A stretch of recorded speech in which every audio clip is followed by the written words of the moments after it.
What is going on, guys? Welcome to Week 16, Conference Championship Week. You guys ready for this, or We're what? going to be doing it live. Here we go. Press that advance button because we got to know who is playing. Yeah, I have Amarillo selected because we know for a fact that they are not playing in the Big 12 Championship game. Correct. And when I click Advanced Week, you're going to see Advanced Conference Championship game. So I don't want to give any people the wrong idea.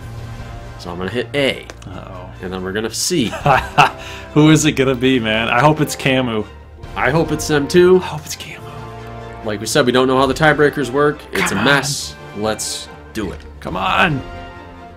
Camu, Camu, Amber way. Camu, Camu, Amber way. Here we go. You don't like my fight song for Camu? Well, it's fine. If more people were singing it, it'd be fine. Let's do it. Tense. I am very tense, actually, because it's been all season's been working up to this. Hey, somebody signed with Ardmore. Ooh, you actually got somebody. Johnson. So You actually I'm signed somebody? gonna have to say that name a lot now. So Jenkins is gonna be Johnson. Oh yeah, I miss Jenkins. I do too. All right, we are getting pretty close here. You didn't think about this when we were. No, it's talking okay. The suspense. Yeah, we're building suspense. It's cool. It is cool. Are you guys suspensed? You're suspensed out. Here we go. Oh God. Anybody interesting, Simon? Aaron Culver committed to somebody. Hassan Bonner? I don't think that's true. I don't think he actually locked it. Okay. Here we go. Get over Oh, you're killing me. Just get there. Who is it? Who is it? Oh, what? Midland State. What? Midland How? State? How? By what criteria did they get in? They're 14th ranked. What? And they're going to play Broken Arrow for the Big 12 Championship game. I hope you guys are not devastated. I'm devastated because it makes no sense. The Camu contingent might be out there devastated right now. The Denver Tech contingent's devastated. Nebraska State, I don't really care. Can we go to the standings real quick? Yeah. Just to see? Let's check that out. Okay, so how did this happen? Is it based on points for? 389 to 383? Is that how they did it? Because That'll be hilarious because we lost by a point. Because Camu... Yeah, I mean, well, we talked about this. Well, they went 4-1, though, in the division. Camu is rated 13th right And they're now. rated higher. My guess is that they went with divisional record. They narrowed it down to divisional, and then they went head to... Actually, no, because then it was... I'm 4-1. Midland was 3-2 in division. Well, okay, but did Camu beat Midland State? No. So they lost to Midland State. Right. Then that's how they determined it then. No, because there's a four-way tie. So we all went 2-1 against the opposing three. So we were all 1-1 against each other. Nebraska State, Camu, Midland. We beat each other in a little triangle. And then Denver Tech went 0-3 against those teams. Because Nebraska State... I feel like... Well, Nebraska State, you guys beat Midland State. And then you lost to Camu. And then you beat Denver Tech. Yeah. So that was your 2-1. Yeah. Camu lost to Midland but beat Nebraska State and Denver Tech. And then Midland lost to Nebraska State and beat Camu and Denver Tech. So it's Now, basically... the way I think they should have done it, they either should do it by BCS ranking or they should narrow it down to divisional and then head-to-head winner there. So I think it should be between me and Camu, and then Camu goes. That's how I think it should be done. But let's check out the BCS rankings. Okay, so in the BCS rankings, they're higher. So they're ranked 12th, and that's what determined it. That must be it. Yep. So it's not your rank. It's not the number on the screen. It's the BCS rank. Right. So that's how they determined So it. they beat them by 3 thousandths. Yep. So of there a you go. point. So now we're verified. Now it's been verified on how it was determined. Wow. That hurts, 3 man. thousandths of a point. I mean, when I think of Camu, I think back to their opening slate. And you see these records are kind of hovering around 500, but that is a tough slate to go through and to go 4-0 against that. But I'm thinking what really, and then, I mean, they just rattled off these wins down the stretch. Maybe they had to beat Odessa by more than they did. Maybe Midland blowing out Amarillo helped them. And then the Ole Miss win, I think, is ultimately what's going to vault them ahead. That's true. They went on the road. Well, me winning, Ardmore winning to improve their BCS rank also probably helped push them over the top because that's the most recent game. That's the most recent game was last week. So Ardmore winning against ACU bumped us up like, what, 3 spots? So that, well, then there's your 3 points. Could be. That could be right there. Look, you're the highest ranked team in the conference. Number 7. Yeah, that's why we're going to take a look and see the bowl projections here, too, in this video. But let us know what you think ultimately with Midland State getting the nod and winning the Big 12 West. Well, but here's the scenario. So had we lost then Midland State would not be in. Maybe not. Maybe not. It would probably end up going to CAMU, and it'd be CAMU versus ACU. Broken Arrow wouldn't have gone. It's hard to say. It's hard to say because when Ohio State lost to Michigan, that moved Ole Miss up, regardless. Wow, and that might have been enough for Midland to get more points. So much craziness happening in the world of college football in this dynasty. All right, so let's take a look at the bowl projections one more time. And this week, it's pretty much, it should be kind of closer to reality now than it was a few weeks ago. Yeah, so there's always a lot of results that have to play out, and they played out. So we're down to the conference title games, and there's a handful of them, so that will also affect the pecking order and BCS at larges. So there's going to be a little more shuffling, but these might be pretty close to reality at the end of the day. So right now they have Shreveport, because they went 3-5, they get an at-large to the Little Caesars Pizza Bowl.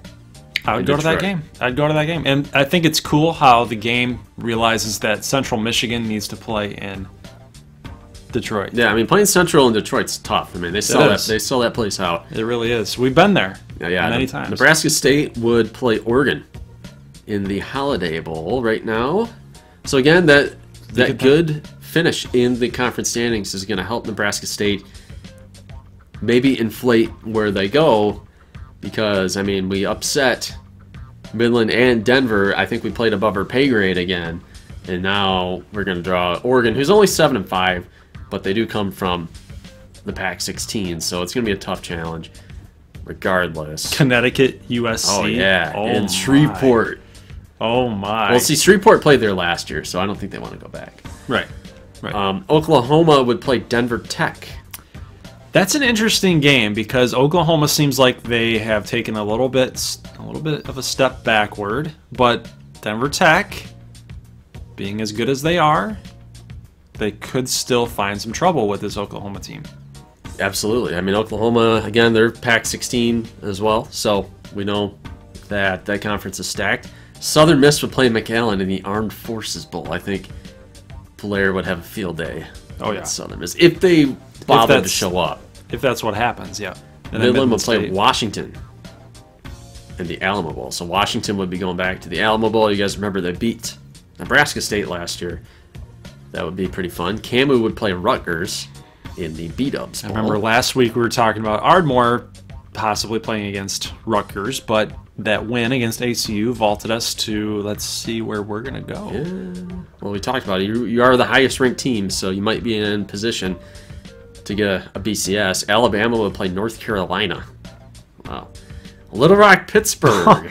5-7 Little Rock. All right. 5-7 Pittsburgh. Interesting. That would be cool if Little Rock could. I mean, it wouldn't be cool to watch 2 losing teams, but I would like to see Gunner Rivers still get into a bowl game, even though they had a losing record.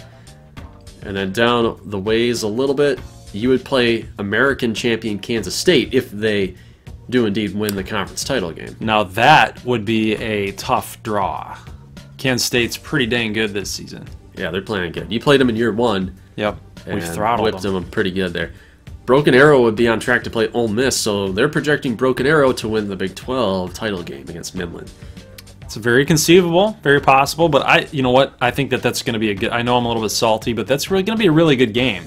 Two really high-flying offenses between Broken Arrow and Midland. Yeah, Missouri would rematch ACU. So ACU already played Missouri this year. They had a home-and-home scheduled, so they played 2 years ago and they played them this season. Missouri turned it around. They kind of had a rocky start, and to see them in the Cotton Bowl would be intriguing again. Though I don't like rematches, and that would do it from the Big 12. Well, while we're here, we thought we might take a peek here looking ahead at the 4-year outlook right now, where we stand. Ardmore, I know some people have been talking about a cliff with Ardmore, and they were talking about this year. Maybe next year is the quote-unquote cliff, because they have you ranked 54th. That means you're probably going to be like a B+ instead of a A or a A. Yeah, there's a lot of things that are happening to this football team as far as players leaving and weak recruiting class. The weak recruiting class this season, plus the depth that we have. It doesn't seem to counter the players that are leaving. So, you know, with a new coach and a new style, that's of course going to affect that, especially with recruiting. So yeah, we'll see what's going to happen, but, you know, don't ever count us out. We're always going to be in the mix somehow, some way. Yeah, ACU looking strong. They would project them to be the second strongest team, and obviously a lot of that's going to have to do with returning players. Going to be some guys that defect for the NFL and other guys that want to hang around. Broken Arrow, they think, would be 47th. I think that's where they're about right now. They are going to lose a lot of talents offensively, so I'm thinking of like Chapman, and I believe their top 3 wide receivers are all going to be gone. So if Brian Street decides to stay, there's rumors he might just take his payday, because it'd be hard to top this season and keep your health intact.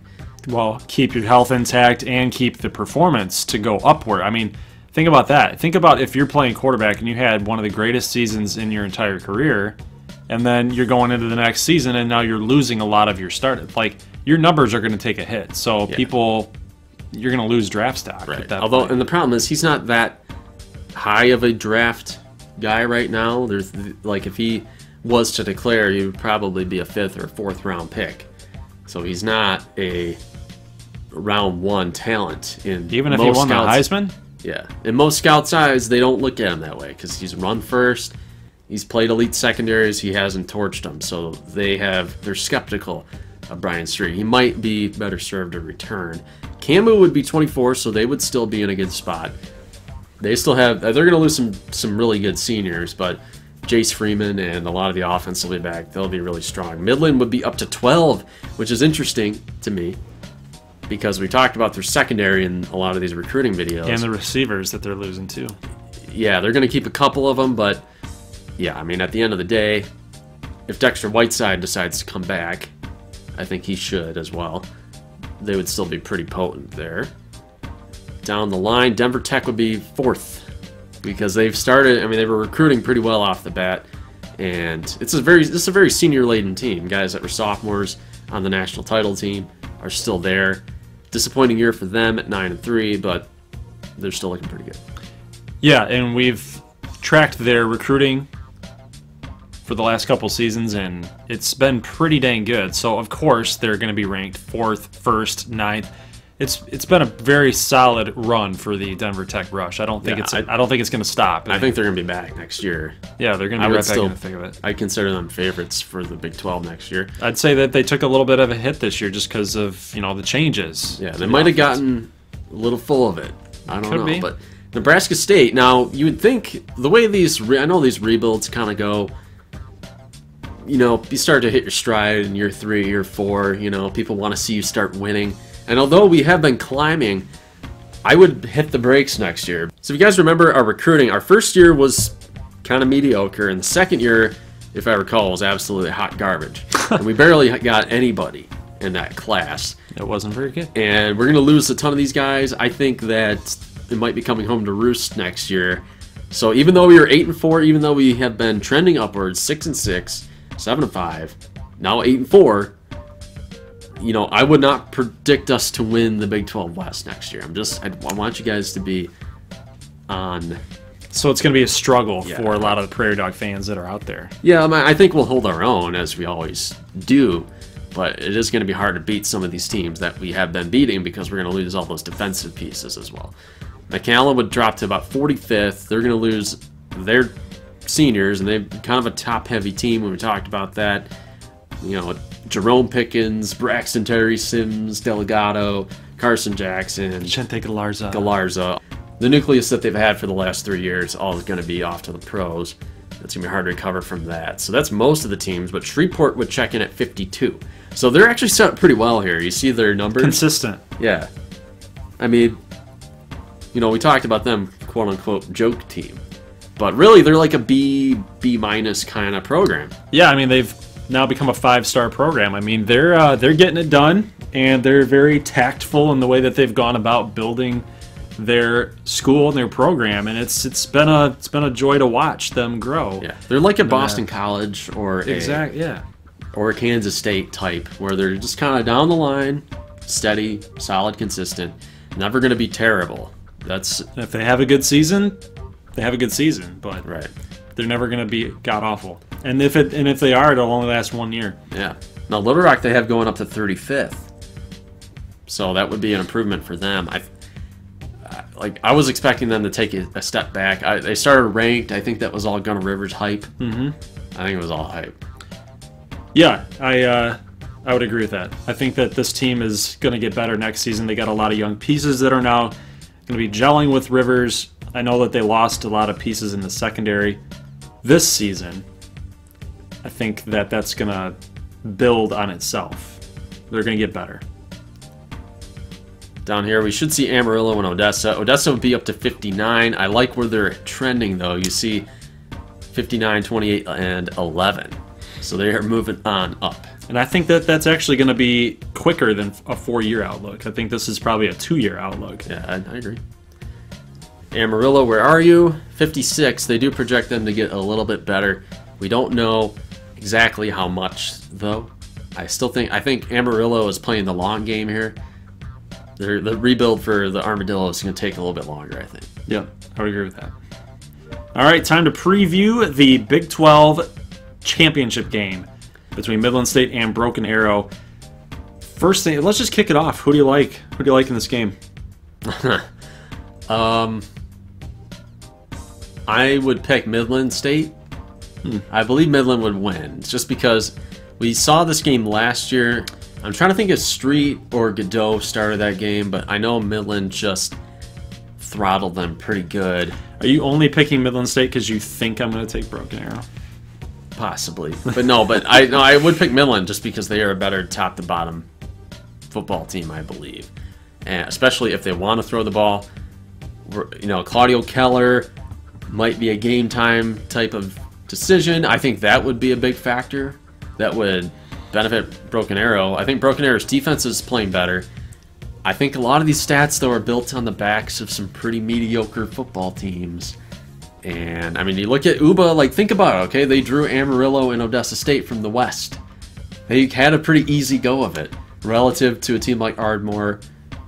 I mean, ACU played at Amarillo, but I think UBA had one of the easier schedules in the Big 12 East, and I think that benefited them. I'm going to take Broken Arrow. Okay. And not because you're taking Midland State. I'm taking Broken Arrow simply because I don't think the run stops for Bryant Street and co. I think that there's a legitimate reason why this team has been able to win the games that they need to win. ACU game was big for this team. They went into Ardmore and took out Ardmore. You know, this team it's a legitimate squad. So anybody that's doubting Broken Arrow, I would just ask you to look a little bit deeper. I know that the stats are the stats, and this matchup doesn't look like it's going to be going in Broken Arrow's favor. I will give you that. I will cede you that, just based on the overall ratings.